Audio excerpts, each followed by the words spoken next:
Class है बच्चों आपकी फर्स्ट क्लास फिजिक्स की है। शेड्यूल आपके पास आ भी गया होगा, ठीक है।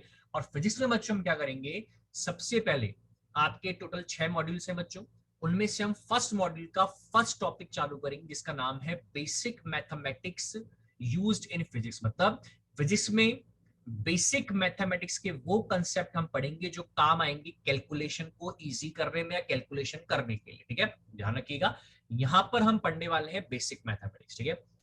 इस बेसिक मैथमेटिक्स में बच्चों हम टोटल 6 पॉइंट्स पढ़ेंगे अलग अलग। जैसे आपने मेरे नाम भी सुनोगे, जैसे हम 6 पॉइंट्स स्टार्टिंग करेंगे हम सबसे पहले ट्रिग्नोमेट्री से। ऑलमोस्ट सभी ने ट्रिग्नोमेट्री पढ़ी हुई है भाई, ठीक है। 10th क्लास से तो वैसे पढ़ाई थे सभी ने ट्रिग्नोमेट्री। देन उसके बाद हम बात करेंगे अबाउट द ग्राफ्स, ठीक है। ग्राफ के बाद हमारे पास आएगा बच्चों एक आएगा बीच में coordinate geometry, x y axis वाला कोऑर्डिनेट ज्योमेट्री। देन आएगा डिफरेंशिएशन, देन होगा इंटीग्रेशन, और लास्ट वाला पार्ट होगा अलजेब्रा वाला, ठीक है। तो ध्यान रखिएगा, हमें एक एक करके पॉइंट्स पढ़ने हैं। ध्यान रखना इनसे डायरेक्ट क्वेश्चन नहीं आता है, लेकिन ये धीरे धीरे आगे चल के आगे काम आते हैं बच्चों फिजिक्स में कैलकुलेशन को इजी करने के लिए, ठीक है। क्लियर भाई यहाँ तक सभी की बात? तो चैप्टर चालू करें भाई सभी। हाँ भाई रेडी सभी, चैप्टर स्टार्ट करें। हाँ भाई चालू करें chapter. Done, sound audio video सब क्लियर है भाई सभी के पास, ठीक है। तो बच्चों बेसिक मैथमेटिक्स में सबसे पहला टॉपिक जो आता है वो आता है बच्चों त्रिकोणमिति, जिसे हम कहते हैं ट्रिग्नोमेट्री। ट्रिग्नोमेट्री के बारे में भी काफी कुछ आप लोग पहले से जानते हैं, कुछ एक चीजें हमें और देखनी पड़ेंगी, फॉर्मूलेज वगैरह जो हमारे काम आएंगे, ठीक है। तो ट्रिग्नोमेट्री में बच्चों सबसे पहले फर्स्ट पॉइंट जो हमारे पास आता है वो आता है कोण। कोण क्या है बच्चों, ध्यान से समझना। कोण की परिभाषा कैसे दी जाती है उसको ध्यान से देखो भाई, एक बार समझना। कोण की परिभाषा क्या होती है, एक रेखा अपनी प्रारंभिक स्थिति से जितना घूर्णन करती है ना, उस घूर्णन का जो मान होता है उसे हम कोण नाम देते हैं, ठीक है। कैसे एक रेखा घूर्णन करती है, तो उदाहरण के लिए समझना। मान लीजिए आपके पास ये एक रेखा है, ठीक है। हमने इसका एक सिरा ओ बिंदु पे क्या कर दिया, फिक्स कर दिया, और दूसरा सिरा बच्चों यहाँ पे ए पर है, ठीक है। अब क्या किया, हमने इसके एक सिरे को स्थिर रखा ओ बिंदु वाले को, और ओ के सापेक्ष इसके दूसरे सिरे को हमने क्या किया, घूर्णन करवाना प्रारंभ किया।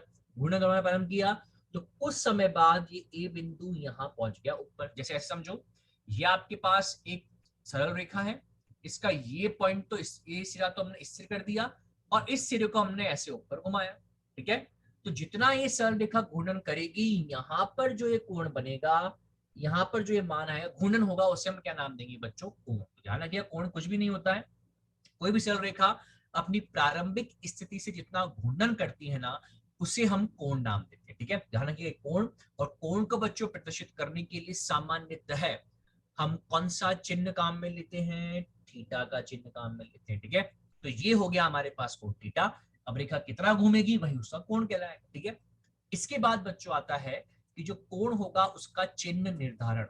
हाँ भाई, चिन्ह निर्धारण में निर्भर करता है कि सरल रेखा का जो घूर्णन है वो किस दिशा में है, एंटी क्लॉकवाइज या क्लॉकवाइज। हाँ मुझे बताओगे, एंटी क्लॉकवाइज क्लॉकवाइज समझ में आता है सभी को? हाँ भाई, एंटी क्लॉकवाइज क्लॉकवाइज सभी को समझ में आता है, कोई दिक्कत तो नहीं है किसी को? एंटी क्लॉकवाइज क्लॉकवाइज समझ में आता है। एंटी क्लॉकवाइज को भाई हिंदी में कहते हैं वामावर्त, क्लॉकवाइज को कहते हैं दक्षिणावर्त, ठीक है। हाँ भाई, अगर कोण अगर घूर्णन एंटी क्लॉकवाइज दिशा में है तो कोण का चिन्ह लिया जाता है धनात्मक, और यदि घूर्णन क्लॉकवाइज दिशा में है तो चिन्ह लिया जाएगा ऋणात्मक। उदाहरण के लिए देखो भाई, बताओगे मुझे, जब ये सरल रेखा प्रारंभिक स्थिति से ऊपर की ओर गई, हाँ बताओ, जब घूर्णन ऊपर की ओर हुआ तो ये क्लॉकवाइज है या एंटी क्लॉकवाइज? हाँ भाई, घड़ी की दिशा में या विपरीत दिशा में? क्लॉकवाइज है या एंटी क्लॉकवाइज? एंटी क्लॉकवाइज है, तो ये हो गया एंटी क्लॉकवाइज। तो जब आप सरल रेखा को घूर्णन जो कराओगे एंटी क्लॉकवाइज दिशा में कराओगे तो धनात्मक, आपने लिखा प्लस थीटा। लेकिन अगर यही सरल रेखा बच्चों क्लॉकवाइज की जगह जाती, एंटी एंटी क्लॉकवाइज की जगह जाती क्लॉकवाइज दिशा में, क्लॉकवाइज का मतलब घूर्णन ऊपर ना होके नीचे की तरफ होता, हाँ भाई इस तरह से होता घूर्णन, हाँ भाई यहाँ पर नीचे आती रेखा, तो ये दिशा कौन सी कहलाती बच्चों, क्लॉकवाइज। और इसे आप कौन सा चिन्ह देते, थीटा की जगह माइनस थीटा। तो ध्यान रखिएगा कि कब कोण धनात्मक लिया जाएगा और कब कोण ऋणात्मक लिया जाएगा। धनात्मक कब, जब हमारे पास क्या होगा, एंटी क्लॉकवाइज दिशा में रेखा घूर्णन करेगी, और ऋणात्मक कब, जब क्लॉकवाइज दिशा में घूर्णन करेगी। ठीक है, क्लियर थी बात बच्चों। इसके बाद हमारे पास ये आता है कि कोण को मापने के लिए हमारे पास मात्रक कौन कौन से होते हैं। भाई किसी भी भौतिक राशि को आपको मापना है तो उसको मापने के लिए मात्रक तो चाहिए। अब मात्रक जो कोण के लिए बच्चों हम यहाँ पे काम में लेते हैं, पहले वो मात्रक जो आपने इससे पहले मैथमेटिक्स में कभी काम में लिए थे 10th क्लास से पहले, देखो इसके मात्रक जो आते हैं वो आते हैं, सबसे पहले आता है बच्चों डिग्री, फिर उससे छोटा मिनट, और उससे छोटा होता है सेकंड। ठीक है, ये मात्रक है कोण को मापने का, ध्यान रखना। ये मिनट सेकंड वो समय वाले नहीं है जो घड़ी में आता है मिनट सेकंड, ये भी नाम वही है, लेकिन ये किसके मात्रक हैं, कोण के। ठीक है, अब ध्यान समझना इनमें संबंध क्या होता है। हाँ भाई, 1 डिग्री बराबर किसके होता है, 60 डैश, डैश का मतलब होता है मिनट के, ध्यान रखिएगा, यहां पे भी ब्रैकेट में लिख रहा हूं मिनट। ठीक है, 1 डिग्री बराबर किसके होगा, 60 मिनट के। और वहीं 1 डैश, हाँ भाई 1 डैश किसके बराबर होगा, 60 डबल डैश, हाँ भाई डबल डैश का मतलब होता है सेकंड। ठीक है, तो 1 डिग्री में 60 मिनट और 1 मिनट में 60 सेकंड। तो आप आसानी से निकाल सकते हो कि 1 डिग्री में कितने सेकंड्स होंगे, 60 गुणा 60 कितना हो जाएगा, 3600 सेकंड हो जाएंगे बच्चों यहाँ पे। ठीक है, तो ये हमारे पास क्या आ गया, इसके मात्रक, उसमें संबंध आ गया, डिग्री, मिनट और सेकंड। सबसे बड़ा डिग्री, फिर उससे छोटा मिनट, और सबसे छोटा कितना है, सेकंड। ठीक है, देखो इनमें संबंध पता होंगे ना, तभी जाके आप आगे मात्रक परिवर्तन कर सकते हो। अगर मैं आपसे कहूं डिग्री को मिनट में बदलो, या मिनट को सेकंड में बदलो, या डिग्री को सेकंड में बदलो, तो उसके लिए बच्चों आपको ये संबंध इनके मध्य पता होना चाहिए। क्लियर थी बात, ये आ जाएगा संबंध। ठीक, क्लियर। ठीक, और ये बताओ इसके बाद, ये तो मात्रक हो गया बच्चों वो जो मैथमेटिक्स में आपने पढ़ा है, लेकिन जब हम फिजिक्स की बात करेंगे तो बच्चों फिजिक्स में क्या होता है, आपने नाम सुना होगा कि कई मात्रक पद्धतियां हैं, सुना है, एमकेएस पद्धति, सीजीएस पद्धति, एफपीएस, और एक है हमारे पास एसआई पद्धति। एसआई पद्धति का मतलब इंटरनेशनल सिस्टम ऑफ यूनिट्स। उसमें बच्चों पता है क्या होता है, अंतरराष्ट्रीय जो हमारे पास सिस्टम है उसमें उसमें कोण की जो एसआई पद्धति में मात्रक है वो दिया हुआ है रेडियन, और फिजिक्स में सबसे ज्यादा जो काम में आएगा वो आएगा रेडियन। अब सबसे महत्वपूर्ण बात है कि रेडियन में कोण को कैसे मापा जाता है।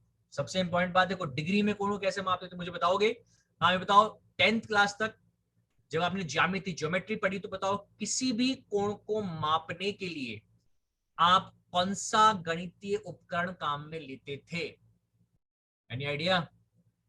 हाँ मैं डिग्री में कोण को मापने के लिए, डिग्री में कोण को मापने के लिए मैथमेटिक्स में कौन सा उपकरण, एक ज्योमेट्री बॉक्स आता था भाई जिसमें तरह तरह के अलग आते थे भाई, चांदा प्रकार और भाई त्रिभुज वाला वो ऐसे प्रोटेक्टर वगैरह। मैं बताओगे मुझे कौन सा उपकरण डिग्री में कोण को मापने में काम में आता था, याद है, अरे याद ही नहीं, याद है, चांदा, वेरी गुड, डी जिसे हम कहते थे, या प्रोटेक्टर कह लो आप, चांदा कहते थे भाई उसे, डी।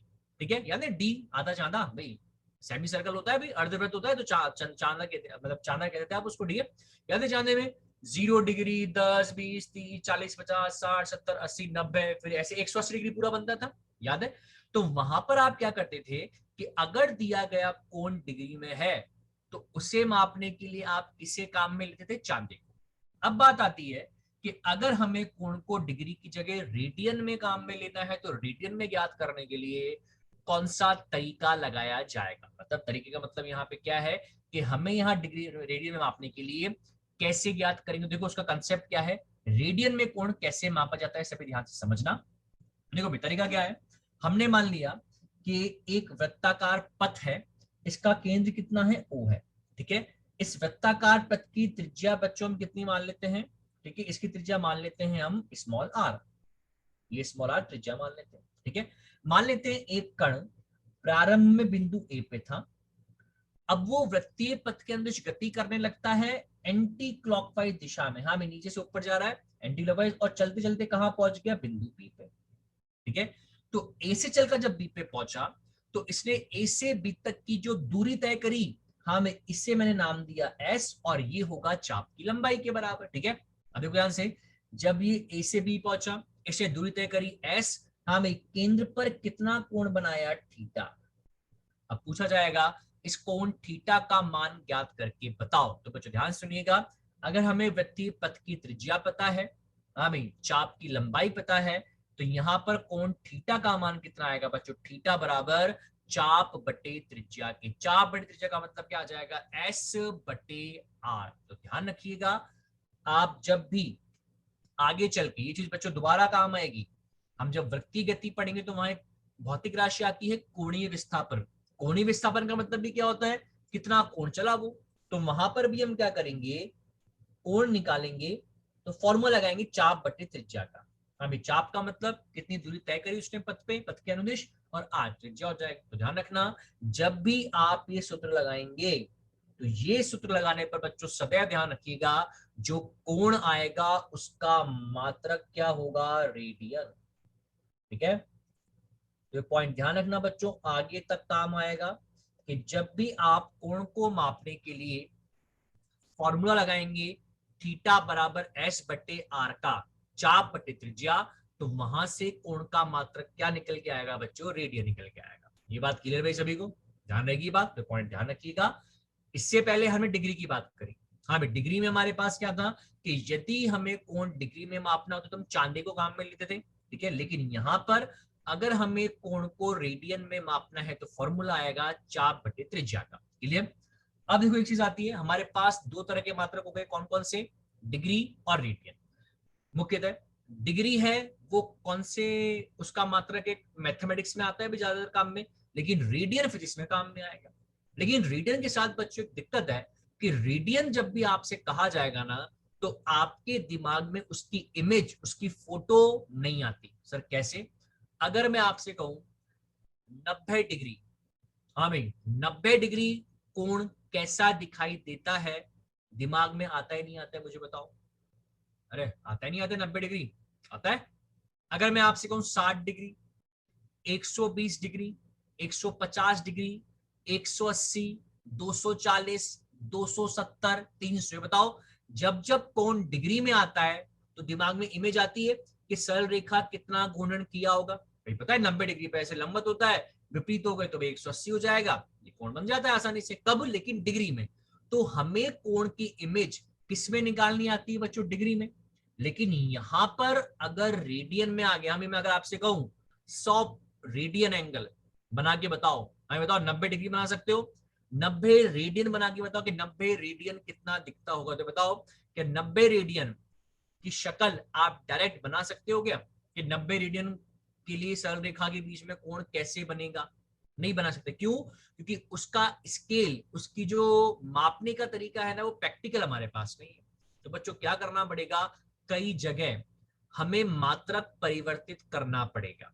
मतलब हमारे पास कोण रेडियन में दिया है, हमें पहले उसको बनाने के लिए डिग्री में बदलना पड़ेगा, तो रेडियन से डिग्री परिवर्तन, और फिर आंसर को पुनः रेडियन में निकालने के लिए डिग्री से रेडियन वापस करना पड़ेगा। तो ये दो हमारे पास जो बच्चों पद्धति है, कौन सी, एक तो डिग्री वाली और एक मात्रक की रेडियन वाली, इनमें हमें दोनों को एक दूसरे से परिवर्तन करना आना चाहिए। लेकिन परिवर्तन के लिए बच्चों सबसे खास बात क्या है, परिवर्तन के लिए हमें ये पता होना चाहिए यहाँ पे कि परिवर्तन करते समय इनमें संबंध क्या होगा। भाई जैसे मैं अगर आपसे कहूं कि द्रव्यमान को मापने का एक मात्रक तो किलोग्राम है और एक ग्राम है, अब आप किलोग्राम को ग्राम में, ग्राम को किलोग्राम में कब परिवर्तित कर सकते हो, जब आपको उनके बीच में संबंध पता है कि भाई 1 kg बराबर 1000 ग्राम होता है। अरे कर सकते हो ना, यही तो होता है। ऐसे घड़ी में बात करें तो मिनट को सेकंड में, सेकंड को आप बदलते हो घंटे में, ये कब, जब संबंध पता होता है। तो सबसे पहले हमें क्या पता होना चाहिए, संबंध, किस किस के बीच का संबंध पता होना चाहिए बच्चों। संबंध हमें पता होना चाहिए बच्चों यहाँ पे किस किस के बीच का, यहाँ पे रेडियन और डिग्री का। देखो संबंध कैसे पता करेंगे, ध्यान रखिएगा, डिग्री और रेडियन में संबंध जो होता है वो ये होगा, 180 डिग्री बराबर किसके होगा, पाई रेडियन के। ध्यान रखिएगा, ये स्टैंडर्ड रिजल्ट है, हमें ध्यान रखना है कि 180 डिग्री होता है पाई रेडियन के। तो यहां से एक रेडियन का मान कितना आ जाएगा, हाँ एक रेडियन का मान आएगा 180 डिग्री बटे पाई आ जाएगा। ठीक है, हाँ भाई 180 डिग्री बटे पाई, पाई वही भाई कांस्टेंट। मुझे बताओगे पाई का मान कितना होता है भाई, सभी को बताओ होगा पाई का मान, पाई का मान भाई या तो 22/7 या 3.14, 3.14 करोगे। हाँ भाई 3.14 यहाँ लिखोगे आप, तो 180 डिग्री बटे 3.14 करने पर आपके पास आता है 57.3 डिग्री। ठीक है, तो इसका मतलब क्या हुआ, एक रेडियन बराबर होता है 180 डिग्री बटे पाई या 57.3 डिग्री के बराबर हो जाएगा। ठीक है, अब देखो तो एक रेडियन आया, अगर मैं आपसे पूछूं एक डिग्री किसके बराबर होगा रेडियन में, तो आप करोगे पाई बटे 180 आ जाएगा। तो संबंध पता होगा तो हम आसानी से कोण का मात्रक परिवर्तन कर सकते हैं। ठीक है, अब देखो मात्रक परिवर्तन के लिए करना क्या है, हमें सबसे पहले अगर आपसे कहा जाए कि आपको डिग्री से रेडियन में बदलना है, हाँ भाई, अगर आपको यहाँ कोण दिया है थीटा, किसमें, डिग्री में, और आपको बदलना है रेडियन में, तो ध्यान रखिएगा डिग्री से रेडियन में बदलने के लिए आप बच्चों यहाँ पर किससे गुणा करेंगे, पाई बटे 180 से गुणा करना है। इतना सा काम है। किससे गुणा करोगे बच्चों, पाई बटे 180 से गुणा कर दो।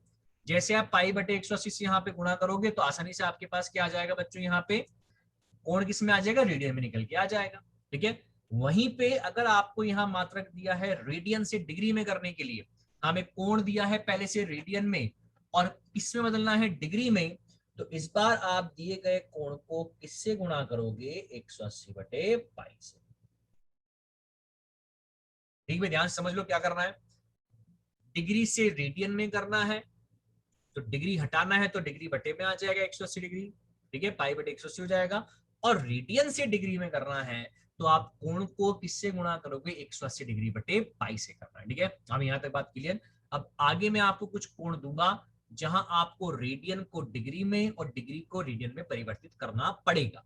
ठीक है, देखो भाई बच्चों, सबसे पहले सवाल क्या है, 240 डिग्री, 510 डिग्री, और तीसरा है, हाँ ध्यान से, तीसरा 240 डैश है। हाँ भाई, डैश का मतलब समझ, तो डैश का मतलब होता है मिनट।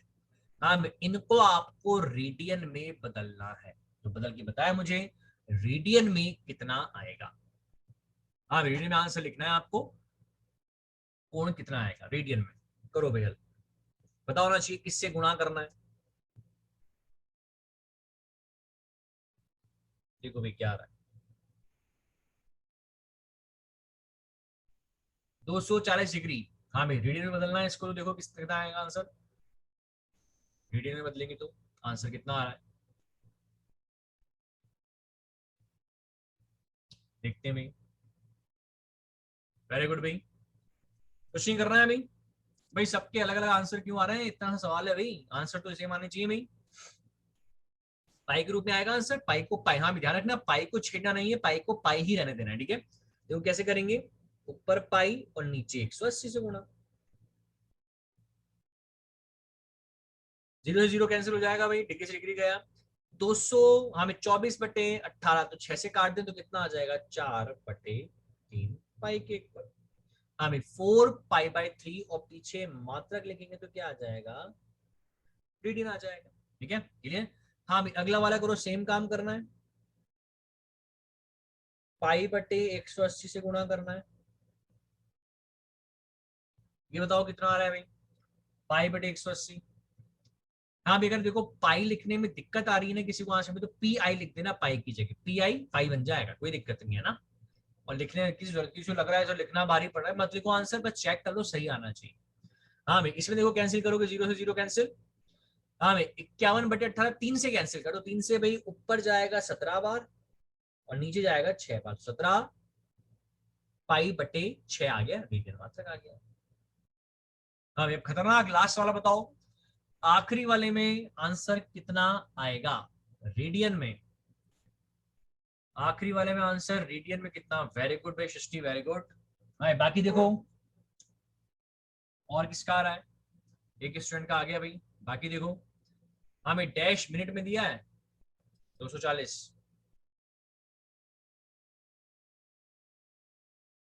हाँ भाई कितना, और किसी का भाई,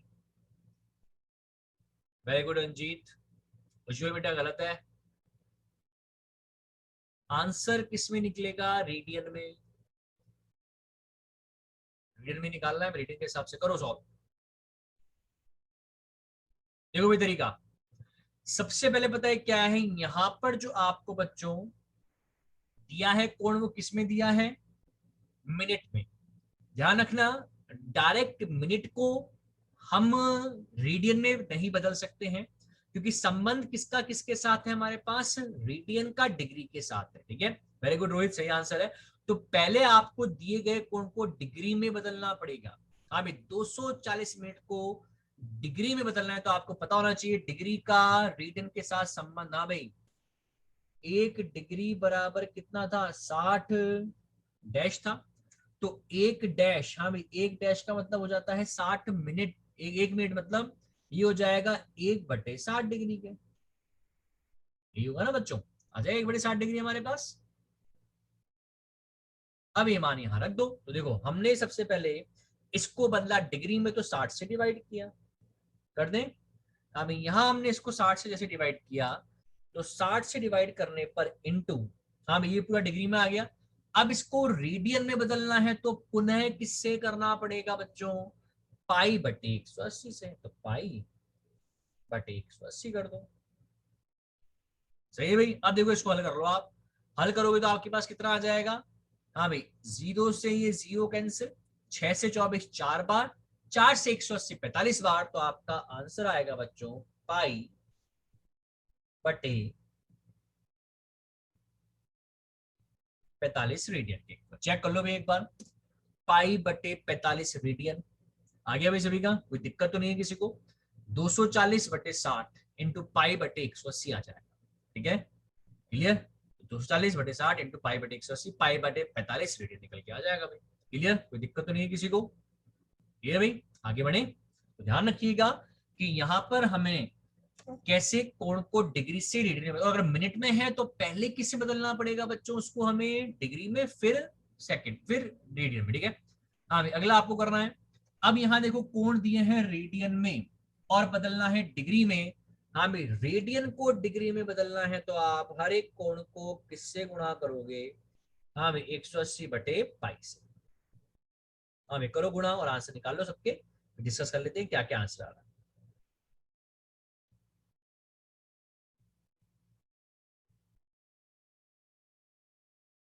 देख लो भी क्या क्या आंसर आ रहा है। 7 पाई/12, 9 पाई/12, 5 पाई/9।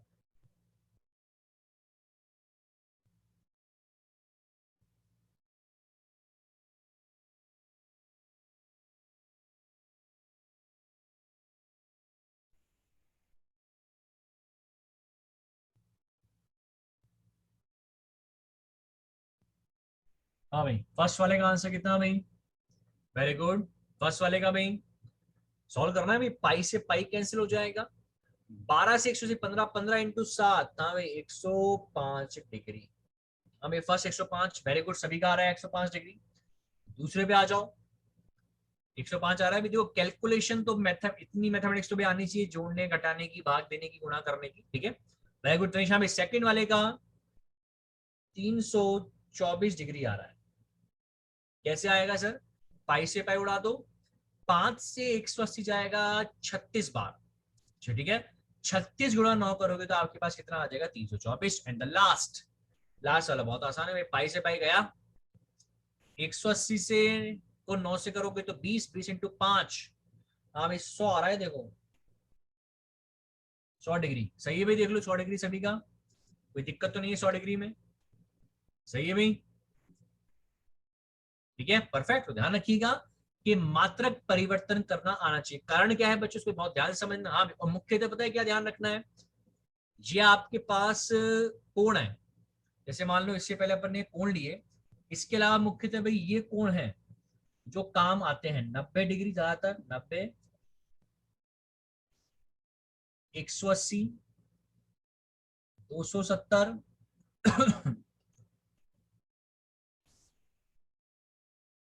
270 और तीसरा लास्ट 360 डिग्री।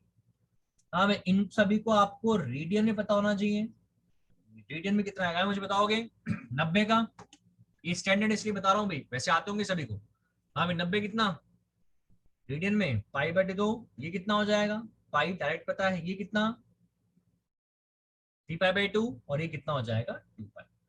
ये सारे रेडियन में हो जाएंगे आपके। ठीक है, तो ध्यान रखिएगा कि 90, 180, 270 जनरली काम आएंगे तो हमें पता होना चाहिए। ठीक है, इसके बाद देखो बच्चों, ये मात्रक परिवर्तन हो गया। अब हमारे पास अगला हेडिंग आता है त्रिकोणमितीय अनुपात। ध्यान रखिएगा, आपने पहले भी पढ़ा है कि किसी भी समकोण त्रिभुज में हम 6 तरह के त्रिकोणमितीय अनुपात ज्ञात कर सकते हैं। ये अनुपात जो होते हैं वास्तव में भुजाओं के अनुपात होते हैं। ठीक है, तो सबसे पहले देखो डायग्राम देखिए हमारे पास। डायग्राम बच्चों हमने क्या किया, सबसे पहले हमने ओ एम पी एक त्रिभुज लिया है। हमें त्रिभुज जो लिया उसका नाम त्रिभुज ओ एम पी। त्रिभुज दिख रहा है सभी को, कोई दिक्कत तो नहीं है किसी को त्रिभुज को देखने में? चेक करो एक बार, सभी को त्रिभुज दिखाई दे रहा है भाई? ओ एम पी त्रिभुज, कोई दिक्कत किसी को भी त्रिभुज को देखने में नहीं है? हाँ में त्रिभुज कैसा है? समकोण त्रिभुज है। समकोण त्रिभुज का मतलब होता है एक कोण कितना होना चाहिए? 90 डिग्री होना चाहिए। तो आपके पास यहाँ पे जो कोण ओ एम पी बन रहा है कितना है? 90 डिग्री है। क्लियर थी बात? ठीक, ये ओ एम पी हो जाएगा। और यहां पर एक कोण दिया है बिंदु ओ पर थीटा। ठीक है, अब ध्यान रखिएगा, जब कोण हम कोई थीटा लेते हैं तो थीटा के अनुसार हम तीनों भुजाओं के नाम रखते हैं। एग्जाम्पल के लिए हम जो थीटा के सामने वाली भुजा, विपरीत भुजा होती है सामने वाली, उसे हम नाम देते हैं लंब। हाँ भाई, हिंदी में लिखू इंग्लिश में? लंब लिख दूं, एल, लंब हो जाएगा। लंब को हम कहते हैं परपेंडिकुलर। ठीक है, लंब हो गया। हाँ भाई, जो संगत भुजा होती है थीटा के उसको हम कहते हैं आधार, ए हो गया। और सबसे बड़ी भुजा जो होती है उसको हमें बताइए क्या कहते हैं हम? कर्ण। ठीक है, तो एल ए के तीनों क्लियर है। इन तीनों भुजाओं को के लिए हम 6 तरह के अलग अलग अनुपात यहाँ पे बताते हैं जिन्हें हम कहते हैं त्रिकोणमितीय अनुपात। और जो सबसे पहले आता है साइन थीटा। हाँ, साइन थीटा किसका अनुपात होगा? लंब बटे कर्ण का। फिर आता है कॉस थीटा, ये किसका होगा? आधार बटे कर्ण का। तो आपको आधार कर्ण का मान पता है तो अनुपात निकाल सकते हो आप। ठीक है, इसके बाद टेन थीटा किसका अनुपात होता है? लंब बटे आधार का। ठीक है, साथ में आप देख सकते हो कि अगर हम साइन और कॉस को डिवाइड कर देंगे ना तो हमें टेन थीटा मिल जाता है। तो आप चाहो तो लिख सकते हो कि टेन थीटा किसके बराबर होगा? साइन बटे कॉस के। पता होगा भाई सभी को इतना? ठीक है, क्लियर। इसके बाद आता है कॉट। हाँ भाई, कॉट जो होता है वो होता है आधार बटे लंब। हाँ भाई, आधार बटे लंब का मतलब है, ये पता है स्टार्टिंग के अगर हमने तीन याद कर ली ना भाई, तीन कौन कौन से? Sign cos ten. तो बाकी जो तीन होंगे ना, कॉट सेक कॉसेक, ये तीनों के साइन कॉस और टेन के व्युत्क्रम होते हैं। जैसे हाँ भाई, कॉट थीटा किसका व्युत्क्रम होगा? टेन का। तो इसको लिख सकते हैं हम 1/10 यहाँ पे। हाँ, एक कॉसेक सेक थीटा किसका होगा? कर्ण बटे आधार। हमें कर्ण बटे आधार, ये किसका रिवर्स हो गया भाई? किसका व्युत्क्रम हो गया? ये हो गया कॉस का। तो इसको लिखा जा सकता है 1/cos। ठीक है, इसके बाद हमारे पास आता है कॉसेक थीटा। हाँ भाई, कॉसेक थीटा किसका होगा? हाँ भाई, कर्ण बटे लंब। तो ये हो जाएगा साइन का व्युत्क्रम, तो 1/sin हो जाएगा। चेक कर लो एक बार सभी, कोई दिक्कत तो नहीं है किसी को इसमें? ठीक है, तो ये 6 तरह के त्रिकोणमित अनुपात आप सभी ने पहले भी पढ़े हैं और वही अनुपात है वही रहेंगे। क्लियर भाई? और ध्यान रखना, ये त्रिकोणमित अनुपात sine cos tan cos sec cosec ये आप सिर्फ और सिर्फ कौन से त्रिभुज में लगा सकते हैं?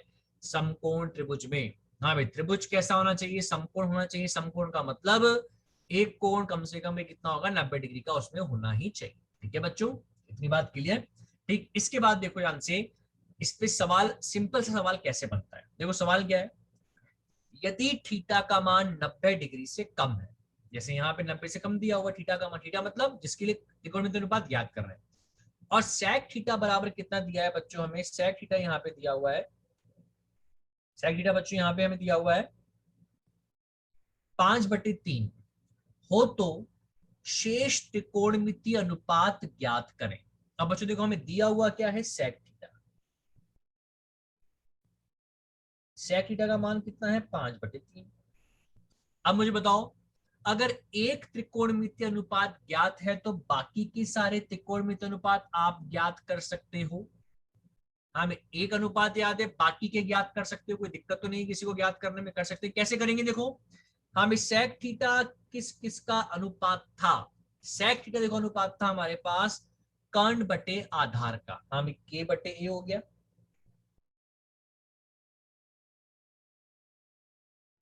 k बटे a आ गया। अब मुझे बताओ k बटे a आपको यहां पे पता है। अब अगर आपको यहां पर बाकी त्रिकोणमिति अनुपात निकालने तो भी तीसरी भुजा पता होनी चाहिए, कौन सा? लंब। हमें यहाँ पे लंब कैसे निकालोगे? हमें कोई आइडिया? लंब निकालने के लिए एक बहुत ही फेमस प्रमेय, कौन सी? पाइथागोरस। पाइथागोरस प्रमेय क्या कहती है? हमें लंब निकालना है तो L बराबर आएगा अंडरवुड में इतना। हाँ भाई, किस किस का स्क्वायर? वेरी गुड, पाइथागोरस प्रमेय लगेगी। हाँ भाई, किसका स्क्वायर आएगा देखो। हाँ भाई, L बराबर आएगा अंडरवुड k का स्क्वायर माइनस a का स्क्वायर। हाँ भाई, k का स्क्वायर करोगे तो k का स्क्वायर आपके पास कितना?